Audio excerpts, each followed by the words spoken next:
கற்றவருக்கு சென்ற இடமெல்லாம் சிறப்பு என்கிறார் அறிவு மூதாட்டி அவை. அப்ப கல்விதான் ஆகப்பெரிய செல்வம். தொட்டனை தூறும் மணற்கேணி மாந்தருக்கு கற்றனை தூறும் அறிவு என்று வள்ளுவ பெருமகனார் பாடுகிறார். கல்வி ஒன்றுதான் சமூகத்தில் ஒரு ஒழுக்கத்தை மேம்படுத்தும், நன்னெறியை போதிக்கும். அதுதான் பொருளாதாரத்தை, வாழ்க்கை தரத்தை மேம்படுத்தும். ஒரு சமூக ஒழுங்கிற்கு மிக முதன்மையானது அறிவுதான், அறிவை வளர்க்கும் கல்விதான்.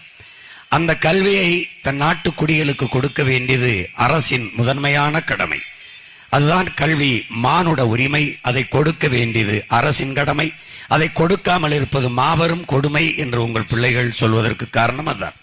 அப்ப சரியான சமமான தரமான கல்வியை ஏழை பணக்காரன் உயர்ந்தவன் தாழ்ந்தவன் என்று பாகுபாடில்லாது அனைவருக்கும் சரியான சமமான தரமான கல்வியை கொடுக்க வேண்டியது அரசின் கடமை. ஆனால் இங்கே என்ன, மாணவர்கள் கல்வி கடனை தள்ளுபடி செய்கிறோம் என்கிறார்கள். ஒரு கேள்வி நமக்கு எழுகிறது, கல்வி கொடுப்பது அரசின் கடன், அதை நான் ஏன் கடன் வாங்கி கற்க வேண்டிய நிலைமைக்கு வைத்தீர்கள்? மாணவன் கடனை தள்ளுபடி செய்தால் கடன் வாங்கி கல்வி கற்கிற நிலையில் வைத்தவன் எவன்? அந்த ஆட்சியா என்பதை அறிவு சமூகம் சிந்தித்து பார்க்கணும். விவசாயி கடன் தள்ளுபடி. ஒரு நாட்டில் விவசாயி ஏன் கடனாளியாகிறான்? ஒரு நாட்டில் விவசாயி ஏழையாக இருந்தால் அந்த நாடு ஏழை நாடாகத்தான் கணக்கிடப்படும் என்கிறார்கள். அப்படி என்றால் நம் நாடு எவ்வளவு மோசமான ஏழை நாடு. ஏன் விவசாயி கடனாளியாக வேண்டும்?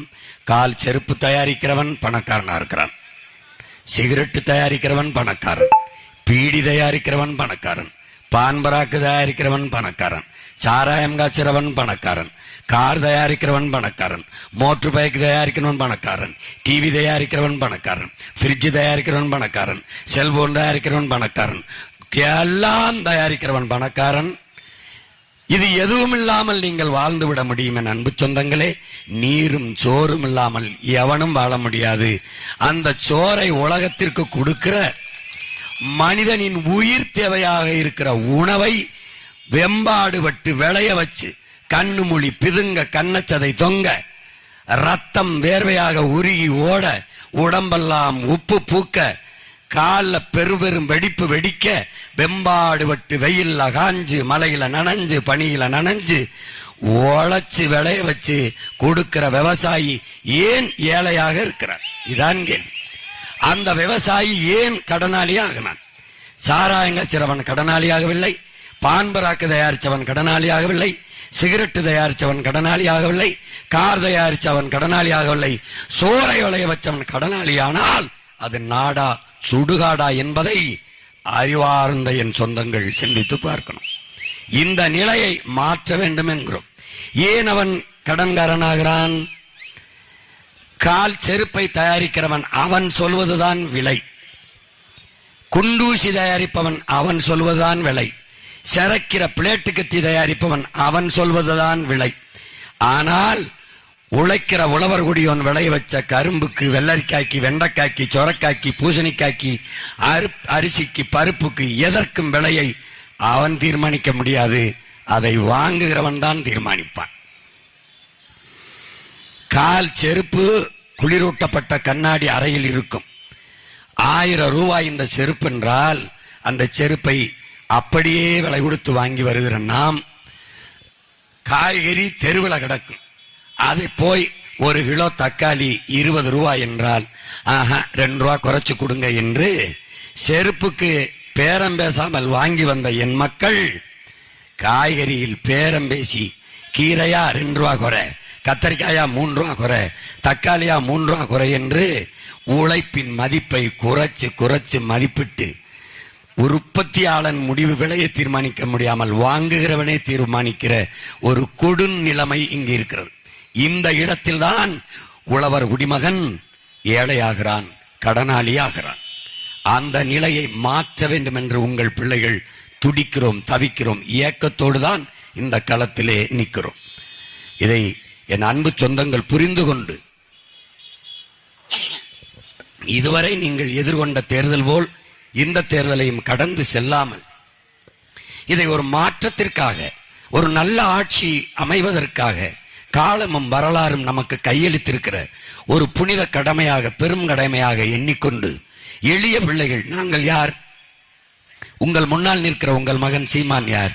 முதலமைச்சர் வாரிசா? அவர் போன பிறகு நான் வர, நான் போன பிறகு மண் வர? இல்லை.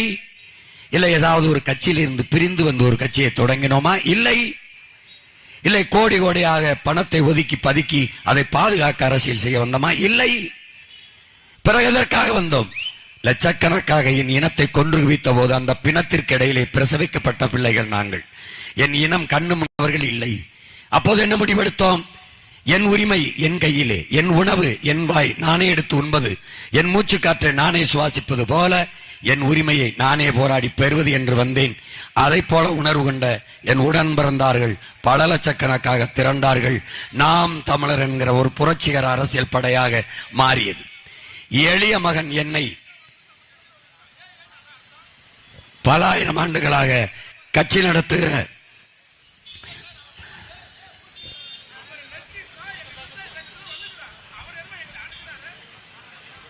ஐயா, ஐயா அமைதியா இருங்கய்யா, கேளுங்கய்யா, கேளுங்க. குறுக்கோ ஐயா, ஐயா நீங்க பேச நிறைய நேரம் இருக்கு.